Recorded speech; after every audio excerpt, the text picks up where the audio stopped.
Warahmatullahi Ta'ala Wabarakatuh. Ustaz ucapkan kepada semua murid Ustaz daripada Kelas 4 Hafiz, 4 Hafizah, 4 Islah dan 4 Barakah.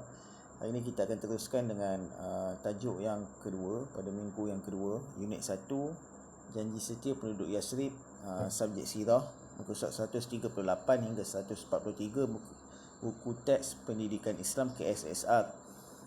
Awak boleh rujuk pada muka surat 138 hingga 143. Okey, objektif pembelajaran pada minggu ini, yang pertama mengenal pasti latar belakang masyarakat Arab Yathrib. Yang kedua mengenal pasti perjanjian Aqabah pertama. Yang ketiga mengenal pasti perjanjian Aqabah kedua. Yang keempat mengenal pasti kepentingan perjanjian Aqabah pertama dan kedua. Dan yang kelima terakhir mengenal pasti penerimaan masyarakat Yathrib kepada dakwah Nabi Muhammad sallallahu alaihi wasallam. Jadi pada hari ini kita akan belajar 3 dahulu objektif pembelajaran. Kelas akan datang baru kita sambung 2 lagi objektif pembelajaran. Pada hari ini objektif pembelajaran yang kita akan belajar, yang pertama mengenal pasti latar belakang masyarakat Yathrib, mengenal pasti perjanjian Aqabah pertama, dan yang ketiga mengenal pasti perjanjian Aqabah yang kedua. Jadi kita teruskan dengan slide yang pertama. Latar belakang masyarakat Arab Yathrib, muka surat 139. Awak boleh rujuk muka surat 139, latar belakang masyarakat Arab Yathrib, muka surat 139. Yathrib ataupun Madinah, yang atas sekali, Yathrib ataupun Madinah, subur dengan tanaman dan buah-buahan. Penduduk Yathrib bekerja sebagai petani dan pedagang. Mereka menyembah berhala. Orang Yathrib ni, mereka ni orang Arab. Negara mereka subur dengan tanaman dan buah-buahan. Mereka bekerja sebagai petani dan pedagang, tetapi mereka menyembah berhala. Dan nama selain daripada nama Yathrib adalah nama Madinah Al-Munawwarah. Yang kedua, mempunyai pelbagai kabilah seperti Aus, Khazraj dan orang-orang Yahudi seperti Nadir, Qainuqa serta Quraidah. Mereka sering berperang. Yahudi mendakwa Nabi terakhir adalah daripada kaum Yahudi. Orang Yahudi menganggap bahawa Nabi yang terakhir diturunkan dalam kalangan kaum Yahudi. Sedangkan bangsa Arab yang lain, mereka menunggu-nunggu kehadiran Nabi daripada bangsa kaum Arab.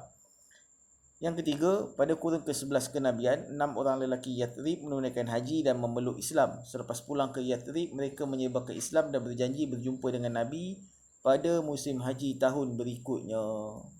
Pada kurun ke-11 kenabian, ada 6 orang lelaki daripada Madinah, daripada Yathrib, menunaikan haji di Mekah. Dan mereka memeluk Islam dengan Nabi Muhammad SAW. Selepas itu Nabi arahkan mereka pulang untuk menyebarkan Islam, dan mereka berjanji untuk berjumpa dengan Nabi pada tahun hadapan. Slide yang kedua. So bila berjumpa balik pada tahun hadapan, pada tahun ke-12 kenabian, 5 orang yang berjumpa dengan Nabi pada tahun ke-11 tersebut kembali bertemu dengan Nabi dengan membawa 7 orang orang Yathrib yang baru memeluk Islam. Bawa 7 orang lagi. Seorang lagi mereka tidak bersama pergi ke Mekah. Sebaliknya yang datang 5 orang sahaja. Sebelum ni 6 orang. Mereka pada tahun ke-12 kenabian ni hanya 5 orang sahaja yang datang, seorang lagi tak datang, tetapi mereka membawa 7 orang yang baru memeluk agama Islam. Maka berlakulah perjanjian Aqabah yang pertama, iaitu yang pertama tidak syirik kepada Allah, yang kedua tidak mencuri, yang ketiga tidak berzina, yang keempat tidak membunuh anak perempuan, yang kelima tidak melakukan fitnah, dan yang keenam setia kepada Nabi. Ini adalah perjanjian Aqabah yang pertama. Ada 6 perjanjian: tidak syirik kepada Allah, tidak mencuri, tidak berzina, tidak membunuh anak perempuan, tidak melakukan fitnah, dan setia kepada Nabi. Selepas mereka melakukan perjanjian Aqabah yang pertama, mereka pulang kembali ke Madinah bersama dengan seorang lagi sahabat Nabi. Nabi hantar mereka pulang ke Madinah bersama dengan seorang sahabat Nabi yang bernama Mus'ab bin Umair.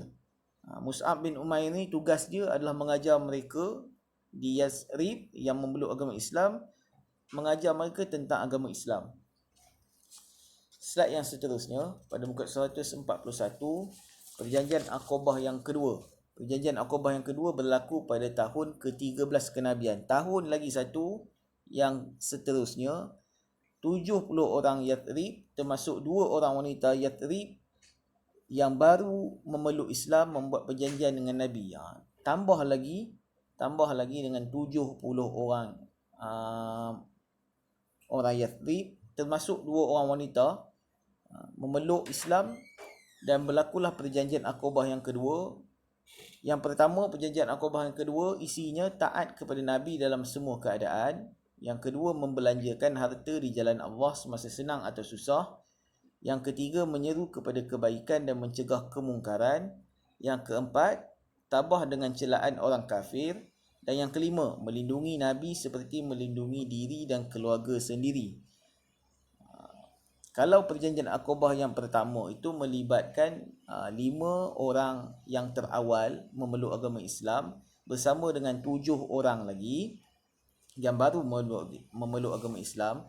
Mereka membuat perjanjian Aqabah dengan 6 perkara, iaitu tidak syirik kepada Allah, tidak mencuri, tidak berzina, tidak membunuh anak perempuan, tidak melakukan fitnah dan setia kepada Nabi. Tetapi perjanjian Aqabah yang kedua melibatkan 70 orang Yathrib, termasuk dengan 2 orang wanita daripada Yathrib memeluk agama Islam, membuat perjanjian Aqabah yang kedua dengan 5 lagi perjanjian, iaitu yang pertama taat kepada Nabi dalam semua keadaan, yang kedua membelanjakan harta di jalan Allah semasa senang atau susah, yang ketiga menyeru kepada kebaikan dan mencegah kemungkaran, yang keempat tabah dengan celaan orang kafir, dan yang terakhir yang kelima melindungi Nabi seperti melindungi diri dan keluarga sendiri. Selepas perjanjian Aqabah kedua ini, maka terjadilah peristiwa penghijrahan Nabi Muhammad SAW ke Madinah. Jadi untuk hari ini sekadar itu sahaja. Latihan pada hari ini yang pertama adalah salin isi perjanjian Aqabah yang pertama yang di sini. Dan juga yang kedua, kerja awak, tugasan awak adalah salin isi perjanjian Aqabah yang kedua.